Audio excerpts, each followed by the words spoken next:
So why don't we start with the general idea of in terms of sharing how you currently open you're managing your open hours. And actually, I think I'm just going to back up and try to address the issue that was brought up by the issue of why do we do it. And of course, let's start with the basics. Let's make sure everyone is on the same page, right? What are the official requirements? So the official requirements are during a 7-day week, 20 hours of open hour time. And 10 of those hours are supposed to be posted. And of course, you can either create that post, or all of you should know, if you don't already, that Green Thumb would be happy to provide you with the signs in the language that you want, and we'll get them to you. We either mail them, or sometimes I like to try to provide to get to the garden myself. And of those 10 minimum posted hours, 5 of them need to be on the weekends. That's Saturday and Sunday. It can be all 5 on one day, or the other day, or a few on one Saturday or on a Sunday. The group can decide, but so those are the basics, right? That's what you need to do. And quite honestly, I think the first goal should be to try to satisfy the posted hours, because the idea is when someone walks by the garden and they see a posted open hour, if they're not there at that particular moment, they want to be able to come back on that Monday at 11 a.m. or whatever it is, and be able to check out that beautiful garden that they see, right? That's the idea. So, and then just finally, to answer the question, a good question of how do you get members to sort of understand it? I mean, my members, in East New York and in Canarsie, it's mostly about growing food. So they're in that when they're in the garden, they're growing food. They're tending to this space. That's what they're about. They're not even thinking, quite honestly, about open hours. So it's important for you to make sure that people understand that if your garden is owned by the New York City Parks Department, or even if it's a land trust garden that's made an agreement with Green Thumb, uh, the concept of that it's community space is really important, because you have to keep in mind that that you're stewarding this space, right? You're caring for this public space, and you have some unique privileges, unlike, say, a park down the street, which is open all the time. You are actually, let's the opposite of open hours. You are permitted to say, "Oh, I'm sorry." I mean, you can do this. You can say, "Oh, we have our open hours. Please come back." You are permitted to close your garden during certain times. So you're closing public space. So there's a privilege there that's given to you by virtue of the license agreement that the garden group signs. So, and we want to keep our gardens, right? We want to keep our gardens. And one of the ways we keep our gardens is always show every year to the mayor and to the city council and to others that these spaces are open and shared. So that's why you have open hours, and a whole nother topic, why there are a certain number of free and open community events. So that's what's behind those open hours. That's what it's designed to do, to make sure people know that these beautiful spaces, you're welcome to come in and check them out. Does that make sense? If we can take a pause right here for a Mhm. question, and maybe if others have questions too. We have a question from Paula saying, if we are a Brooklyn Queens Land Trust garden, may we ask for one of the community open hour signs? Yes, the answer is yes. Thank you. And I will follow up and say, I know that I don't know which land trust you're referring to. I know that NYRP is very particular about the signs that are posted on their fence. So if you're a New York Restoration Project or NYRP Garden, you might want to check in. But Green Thumb staff would be happy since it's our rule. So we certainly would want to get you that laminated sign. Thank you.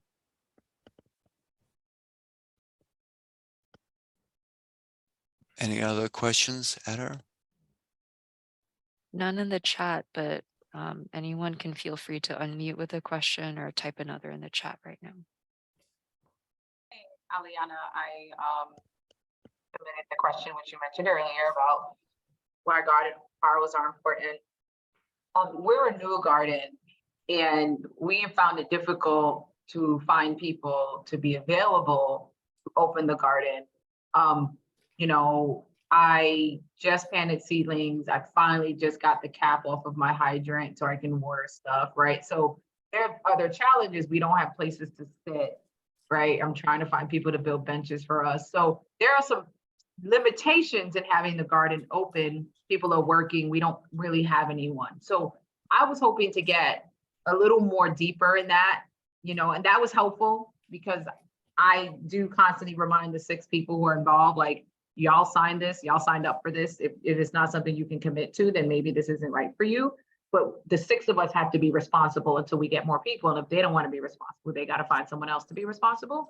So that's where I get stuck in that, like, I now bear the burden because my name as the garden coordinator is on it. I feel like so much responsibility, and not like, you know, the police or anything like that, but like, it's a big responsibility to be a steward of land in your neighborhood. And like, I don't know if everyone is deeply committed to that vision as me. And so it's been difficult to identify people who are committed to even just going with their own chair and just sitting there and reading a book, just to be open. So. Yeah, I totally understand what you said. I don't know if anybody wants to respond to that. I have a couple of thoughts.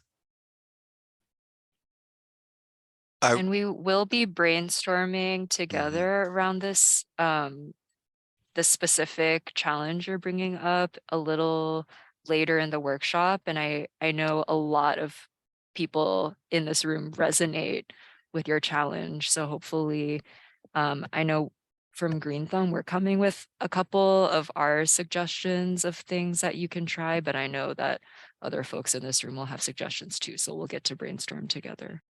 Yeah, and on your screen right now, structuring your open hours, there's a reminder of what I just mentioned.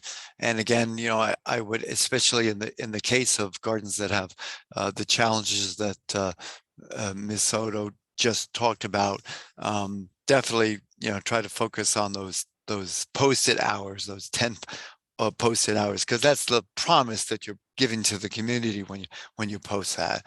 But here are some ideas right here. Of course, it's really important for your members to know that they have a shared responsibility. And I'll go back to it. Ms. Soto, did you sign the license? Are you one of the folks that signed the license agreement by any chance? Yeah, right. And I just want to, you know, and of course, when you sign a legal document, you think, oh gosh, you know, but remember, you are signing on behalf of the group, and you're no more technically responsible for maintaining the open hours than any other member in the guard. It's just that you've stepped up in a way, and I want to acknowledge that all of you have stepped up to make this happen. So you want to certainly want to make sure, create clear bylaws outlining responsibilities, and an open hours coordinator role. I see we have one a good gentleman that mentioned that he was given that very title, and that's really interesting. And whether or not you have someone who has that specific role, it is important for all members in the hullabaloo of the start of the season to sort of take a moment and be reminded, even if they've been a long time member, that there are certain responsibilities for our members. And that's, of course, goes to all the things that gardeners have to do, not just open hours, if they can help out there, but also, the maintenance of the common space, etc. And that goes to some gardens have, a bulleted list, and you actually have them sign it. Just as Ms. Soto feels responsible because she signed the license, get them to sign annually something that says, these are the points that you have agreed to as being a member. I just want to, this is Justine. I just want to make a comment to that also. Is that, can you all hear me? Yes. Yes. Oh, I can. Yeah, I'm the full timer at the garden. I'm retired, so I have the time. So I'm the one who basically kind of like, designated and explained to some of the gardeners that I'm there full time during the week, but I'm also there on Saturday. And sometimes when, even on Saturdays, we kind of, someone just volunteers to be the one who's approaching anyone who's coming in, because that's when we have our meetings and we have our group there, and we're actually doing a lot more work. And I'm doing work during the week as well. But I took the responsibility as well, because a lot of the members are working. We have youngsters, youth, and they're in school. And when we have the after hours, the hours during the week, then some of our members, they'll come in, during the week as well, during the open hours. But most of the time it's families and their children. So we're also doing work there, but I'm also encouraging at the same time and asking some of the new members to kind of like, maybe assist in having and welcoming other people. So that kind of work, for us, that even when the new members join us, they're encouraging anyone else to come, to actually join us during the open hours. And that's how we've been fortunate to get other members and their families, because even during open hours, the parents are actually there with the children. So we encourage them also to come on Saturdays as well.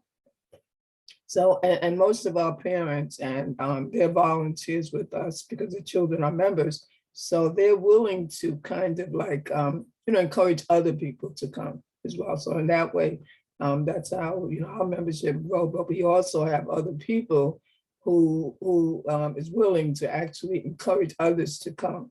And then eventually we have other people who wants to volunteer and kind of encourage other people or want to be there at the time that we have that time. And they're actually working at the same time. And I'm actually teaching other people, and my members are doing the same thing. So I think that's a way of getting other people to kind of like, work on the open hours, other new people to do that. It works for us. I don't know if it worked for anyone else, but that's one of my suggestions.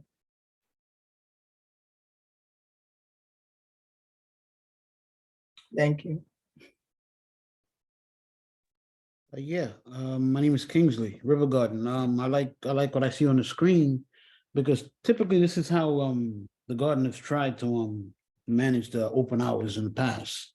We have actually, I'm looking at it right now. They gave me a couple of things to put together in reference to our responsibilities as far as when we're there for the open hours. And they have the word rules is written so much on this page that I probably wouldn't follow them myself.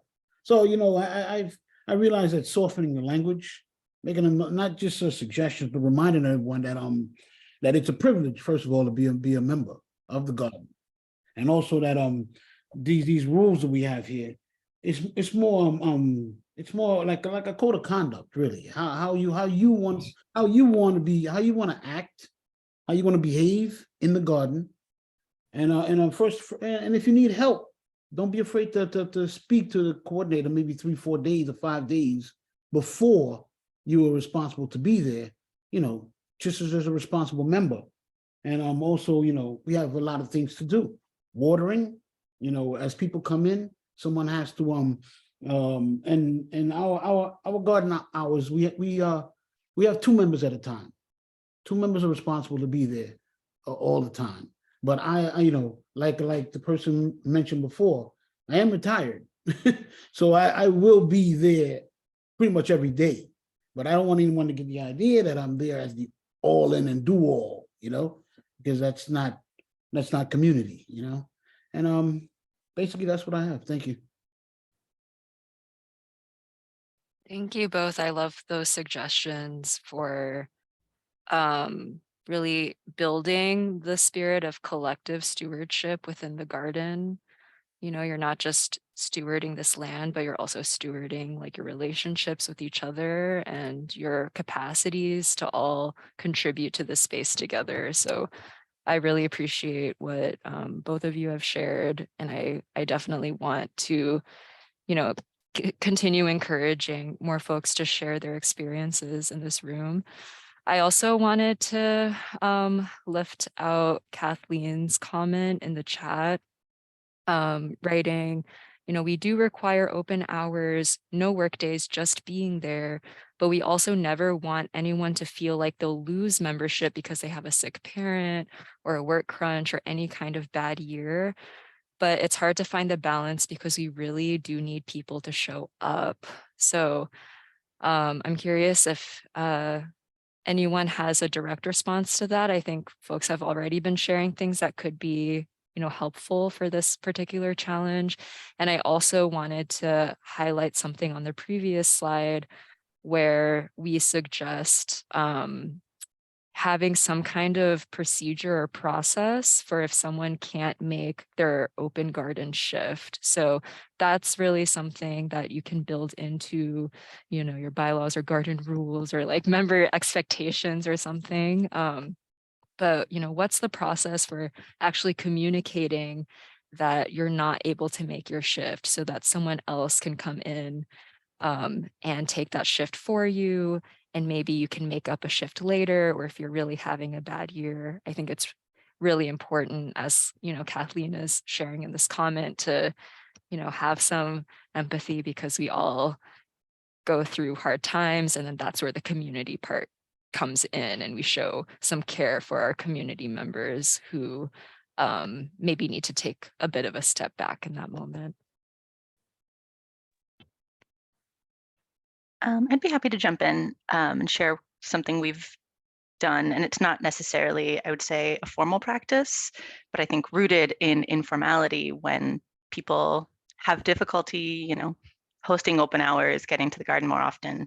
But I think what we talk a lot about within our space is sort of just a gut check of, do we feel like this person is still involved in ways they can be? Are they still coming to meetings, you know, every once in a while? Are they still in touch with some of us at the garden? Do we see them every once in a while when we know they're able to get out? Because to me, it's sort of, you know, if nobody in our garden space sees someone for a couple of years, then that's the point where we'd talk about revoking membership. And of course, we ask them to do their open hours and come to work days to maintain their membership. But to my knowledge, we haven't actually taken away anyone's membership, even though no one's really been perfect in the last few years. It's more just about, I think, kind of silently paying attention to people's effort and noting what their limitations might be.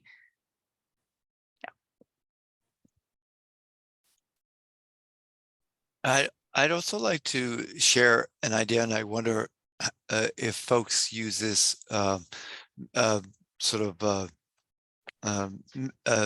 procedure in your garden. Gardeners, you know, most members are members for a particular reason. And again, you know, in my experience, the gardens in East New York, it's mostly about going in and caring for their space, for growing their produce. Well, that means they have to be, right? They have to go and they have to water, they have to be at the garden. So the idea of, oh my gosh, I've got to work on open hours, it seems like maybe some people think it's such a big deal, but maybe not, in terms of the fact that, well, if you're going to be at the garden and you're going to be caring for your plants, make that part of your open hours. Do folks talk that way at your gardens? Sorry, Kingsley again. That's a great question, because I want to add a little something to that question. We have Wednesdays and Sundays as our open hours, right? And 12, what is it? Wednesdays is 12 to 5, and Sundays it's 1 to 7. My thing is, for me, on my particular open hours, I mean, I'll be there all the time anyway, but just because I'm supposed to be there 12 doesn't mean that the responsibilities that I have for the garden itself, I couldn't come in 2 or 3 hours before that and get those done, so that then I can focus on the public and community coming in. Because typically the open hours are literally for the community, right? And to enjoy the space also. So my responsibility as far as the water hydrant, watering the plants, I actually want that to be done early in the morning, rather than midday at 12 o'clock when the sun is glaring, you know, or in the evening when you are exhausted and you're ready to go home. So, you know, there are committees that I am involved in, also the water resource, and also bylaws. And they are direct, water resource is literally something that I introduced to the garden, because in my own profession, this is what I did. So we hooked up two different water sources. We're fortunate to have a 305-gallon, you know, hydro tank built in our garden. So I hooked up a few hoses to that one, made sure it worked properly, and we can use that for the garden is a huge space. It's a big space, and we also have the hydrant out that's not too far, a couple of feet from another entrance. So I hooked up both water sources to make it more, because our members are, like someone mentioned, you know, we got a lot of new members like me. I'm myself have only been here for a year, maybe a year and a half, but we have older members too, who's difficult for them to get around and be there by themselves, or if they end up by themselves. But doing that, or making it simpler for them to be able to do the chores, I think would actually help also. But your question was great, though. I'm gonna bring that up. Thank you.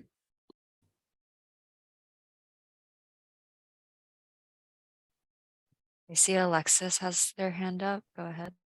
Hi there. My name's Alexis. I'm actually not a green thumb garden, but a new community garden in Upper Manhattan on the grounds of a church that has, we're protected by gates, and the way the format works is that we can only have garden hours when there are church staff present, which means that Sundays in the mornings, and then Tuesday afternoon when other outside organizations like community choirs meet. I think unlike a lot of you here, we don't have a structure where people have their own sort of bed to tend, but we all collectively tend everything together.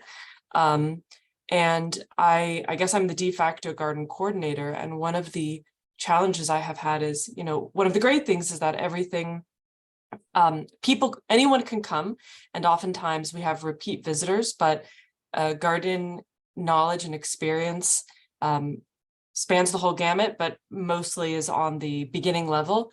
And we've been trying to figure out ways to empower folks who come in for our open garden hours to feel like they know the space, or when we have an assignment board, to be able to I guess to enable people to look after the space without me having to give a tutorial, or another garden member having to give a tutorial about everything. And I'm curious, I know it's kind of a different structure than all of you, but I'm curious if any of you have something similar or ideas on how to empower some of the beginning garden members when collectively tending a space.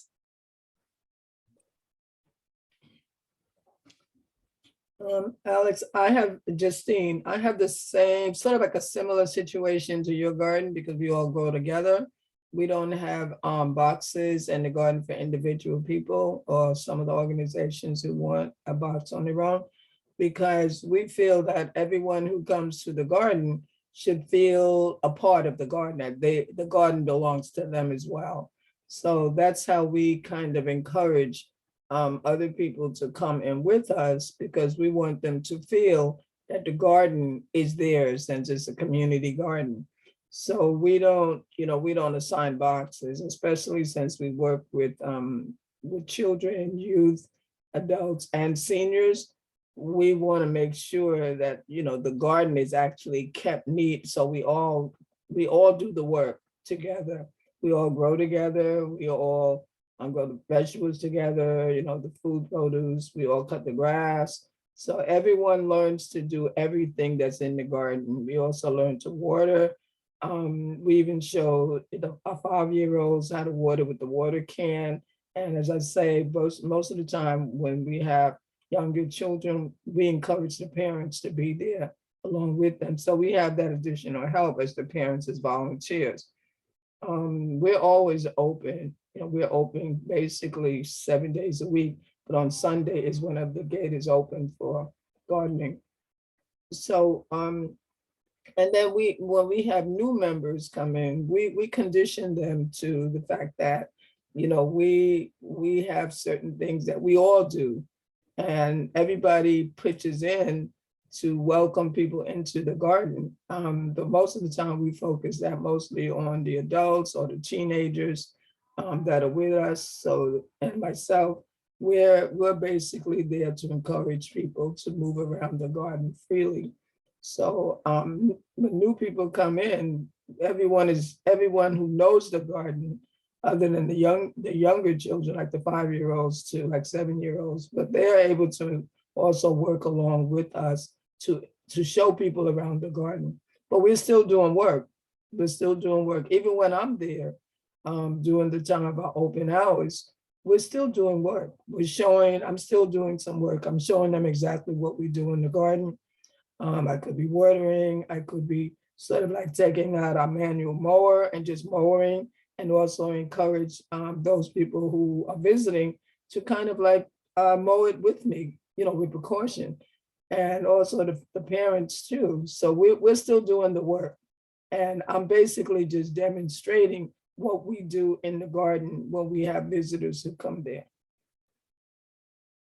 So that's how we kind of manage our open hours, even to strangers who doesn't know, what the garden is about. We kind of like, I get sort of, it's like interactive. It's really interactive. I'm getting to know what the garden is about. And most of the time they like it. So they come back the next day. As a matter of fact, we have 2 families who's always coming, and then the visitors who's always there, who's always coming to find out what's going on. So that's how we get, our membership. So we do this every day, even on Saturdays. So I don't know, I guess, I'm hoping it's helpful. One resource, of course, are folks that are members of the garden and are retired, or put it another way, have a little bit more control over their hours. And so to the extent that you might have members that are in more control of their own personal open hours, that's a great opportunity to sort of ask them to participate, and that could be a way for them to sometimes at some gardens, in lieu of dues, there are additional responsibilities, and so you might be able to say, we want to sort of waive the dues for you because of the time that you and the commitment that you're putting in terms of open hours. It's just one of the many options that a garden might want to consider. But I just want to go back to that concept that open hours don't have to be this special time when nothing's going on in the garden and you're just sitting there waiting for someone to come in. It can absolutely, I think, and that's what I was hearing with Justine was talking, that there's stuff going on, there's things going on all the time, and people can come in, and of course you have to have somebody with an eye out to someone when someone comes in and greet them. But again, I don't see any reason why when people are talking about open hours that they can't be at the same time, because that might actually, the work that's going on in the garden might be what draws people in to say, hey, what's going on? What's up? There's another conversation happening in the chat about how folks are getting members to actually sign up for shifts, and some people mentioning different programs they use. So we have mentions of Sign Up Genius, a website called signup.com. We have Google Sheets and Google Calendar. So I just want to bring that to everyone's attention. And maybe since we're all here together and we're all using different things, if anyone doesn't have their sign up process set up yet and are curious about one of these resources that other gardeners are using, maybe there's a connection that can be made in the chat and in this room right now. Maybe someone maybe ask someone else in the room if they would be willing to show you how they set up their Sign Up Genius and give a little tutorial if that's something that interests you.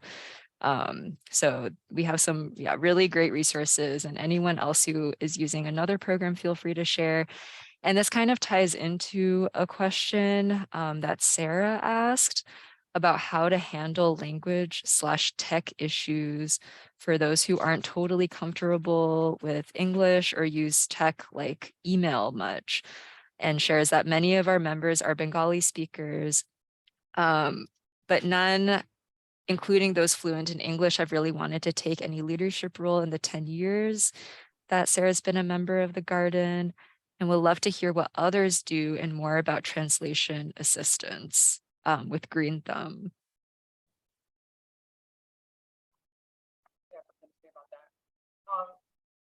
My mom is a member of Garden with us, and I'm basically her full-time advocate because she's not technically savvy. So like, she signed up for the Queens Botanical Garden composting master compost program. She doesn't know how to register. She doesn't know how to this. So I let the people know, please copy me. I will manage it. Right. So like, she needs to send pictures. I set everything up in her phone of the directions and all the little gardens she needed to visit for her composting. So like, I would suggest having these individuals maybe invite their grandchildren or their children in to communicate.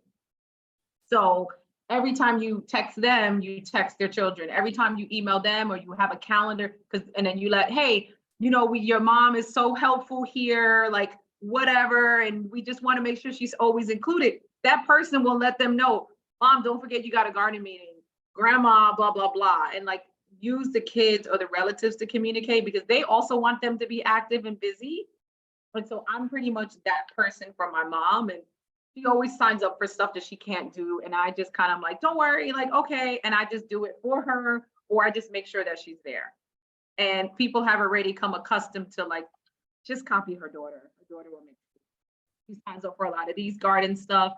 And I'm like, oh, and when I see her, I just add it to her calendar, and then I'll call and remind her, like, don't you have a garden thing you're supposed to do on Zoom? I left the tablet up for you. So I would invite the kids or the grandchildren or relatives into the space more for communication purposes, and let that be kind of, instead of spending the time trying to do it yourself, like getting a translator or like communicating with them. Not that you don't want to, but might be easier.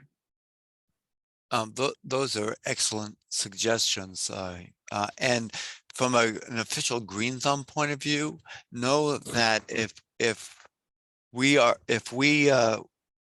can, your Green Thumb coordinators can work with you if you wanted to have a meeting, etc., that's scheduled ahead of time. We can bring a translator to the group, so that, for example, if you wanted, I have a garden right now that says, Bill, I need to impress upon these folks where English is their third language. I mean, excuse me, English is not their language. I need to make sure they understand. And so by scheduling ahead of time, we need at least 2 weeks. We can bring a translator. So as a backup, and this is across the board for all of the issues that at a garden with, there are many languages. That's how we can be most helpful. And then of course, if you're not familiar with Google Translate, it definitely is a useful tool to at least get over the hump of conveying basic information. So I've been really enjoying this flow of, questions and crowdsourced suggestions. And I do want to just mention that we have 10 minutes left in the workshop, which I feel like this past hour has flown by for me because I've just been enjoying everyone's input so much. And we prepared all of these slides for like focused collective brainstorming around specific open hours concerns. So with the last 10 minutes, what do folks think? Do you want to brainstorm, like have a focused brainstorm about one of these concerns? Or do you want to continue to keep it kind of open, and as topics come up, we just kind of all put our heads together organically?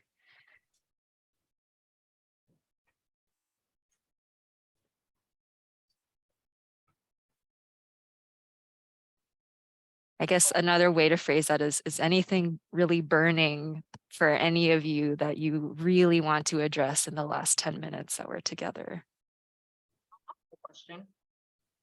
How do you guys deal with like trust regarding like open hours? Like, yeah, I might have someone walk up and I'm on and off camera because I'm like eating a whole papaya and I don't want you guys to see me doing it. It's not pretty. Yum. How do you guys deal with like safety? Like, yeah, you have someone interested and it's great. Like, I don't want to just give the code to the garden to just anyone. Because I don't, you don't really know these people yet. And not to say that they have access to everything, but how do you like establish trust in the beginning where you give someone access to the garden, assuming someone can't be there with them?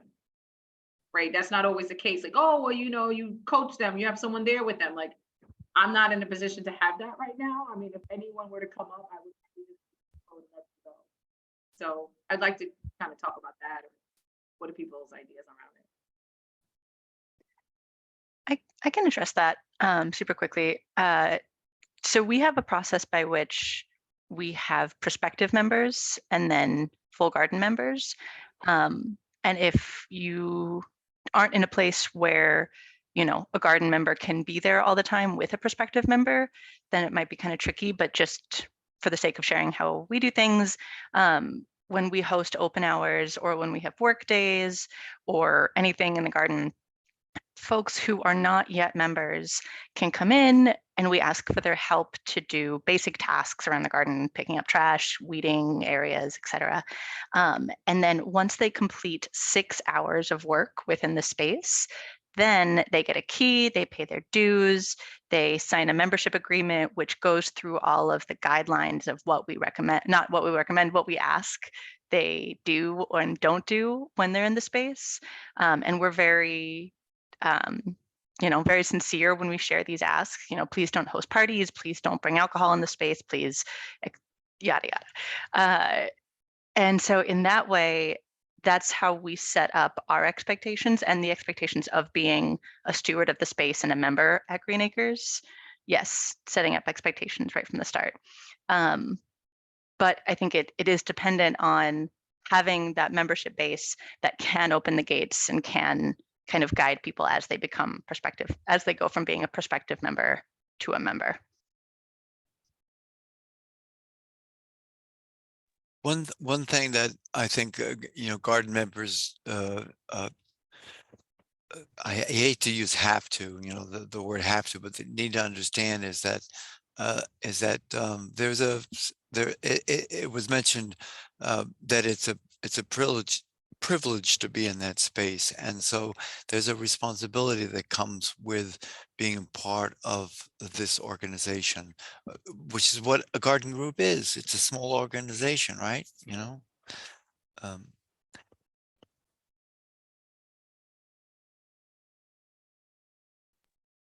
We just started this past 2 years, I guess it was, for incoming members to do a one-on-one garden orientation where we really do a walk around. And I know this entails more time on the parts of the members in addition to open hours, but walking through everything, even to the point of like, this is how we take out the trash, because it is very specific for our garden. We might get ticketed if it's not placed after 8 p.m. at a certain place curbside, et cetera, et cetera. So we do a one-on-one walk around of the garden. It takes about 20 minutes.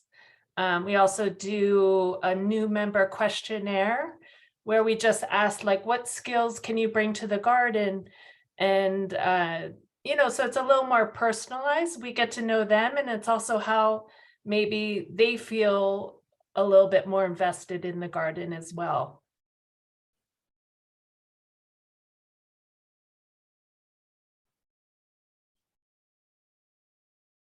We have another comment from Kathleen, who says they also require work hours for new/prospective members, and nobody gets the lock code until they've done those hours. Sometimes we have to coordinate a member being there at odd hours to accommodate schedules, but it does mean that we have spent some time with new folks at the start. That said, I think as a Green Thumb Garden, we don't really have the right to refuse membership based on bad fit or other bad vibes. No, I mean, that is correct. I mean, they have to meet the requirements of membership, and if they meet the requirements for membership, even if you don't like them, what is it? I always like to say, you don't have to like me, just respect me. And if a member is not a particularly likable person, but meets all the requirements of membership, well, you say hi and you stay pleasant, right? Justine again. Well, you know, we have a motto that we're youth against violence. That's how we started years ago. So we still have that same logo of Youth Against Violence. So when someone comes to the garden, you know, we have a registration form, a volunteer form, all in one. So, you know, we sit down, we talk with them, we explain the rules, because we also have rules at the garden in terms of what you can do, what you can do. And if someone is violent, if they say, you know, I don't, most people don't say that. But if we take someone in and then we find out that, you know, they become violent, yelling and screaming, things of that nature. I mean, we could deal with this, with the anger, but sometimes if someone is going to pick up an object, and we have, you know, hoes, rakes, pitfalls, all that in our greenhouse, we want to make sure that they actually, you know, fit the what we feel as nonviolent, because we're responsible for everyone, you know, in our garden. So if we find that out, you know, we do have to explain to them that we have the rule that we can't be violent in the garden.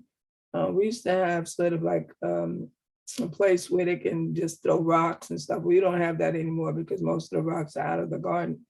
So using a situation like that, you know, the members, the senior members, we all are board, we get together and we said, well, you know, we're not so sure this person is appropriate for the garden. And then we speak to the Green Thumb representative and we say, you know, we're just not comfortable. And this requires a lot more services than we can actually provide. We don't provide mental health services. So we feel that there's a problem, even though I'm a licensed clinical social worker, but that's not my position in the garden.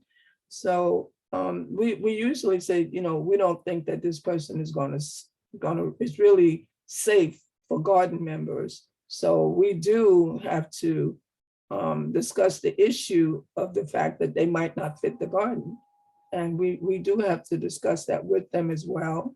And that's usually what we do. Sometimes we find that we work with the summer youth, and sometimes a person assigned to our garden for the summer youth, they turn out to be violent. So we always, tell the provider that this person is not really working out, in the garden as a summer youth. So they usually replace them. But if a member comes, we, the board members, and at least about 5 of us, we have to determine whether the person can actually be a member, even if they signed up already. But then afterwards, we see that. So it usually be our determination that we may have to cancel his or her membership. Because if we feel if he goes any further, it could hurt people. So yeah, we do kind of like say, well, we don't feel that this might be the place for you or him. It doesn't really turn out bad because the person, we already explain all the rules and what we are about, and but we give them a chance. But when we see that and it's not working out, we have to think about the safety of our members. I said to Ada that an hour is going to go by very quickly, and look at it, it's already 1:01. So I shared this, and it's also in the chat and it's sort of some of the best practices tip sheet that we put together for you. So if you have trouble downloading that, I'm sure we can get it to you somehow. And a lot of what has been talked about today is on that sheet. I'm going to just turn it over to Adder because I know there's always last minute homework assignments, right? No homework, no homework. No but homework. But you will receive an email from me with the email you signed up for this workshop with in the next couple days with this tip sheet. I'll also send you the recording that'll have the chat. So you'll get all of the resources that were shared. You can review everything. And I also in the chat just dropped a link to register for our upcoming workshops on Eventbrite as well. And some of those upcoming workshops might also speak to some of the things that were brought up in this workshop. So it's an ongoing learning process, and I'm really grateful that I got to learn from all of you today and really appreciate you all being here. Let's just, for the last minute before we all depart, we can all come off mute and say goodbye. And don't forget to sign up for the May 6th distribution if that's your responsibility. Yes. I can't help it. That's that OC thing. That's Thank you CEC so much. thing. And thank you very much. Beautiful. Thank you. Bye. Thank you all so much. Bye-bye. Thank you. So much. Bye-bye. It's great.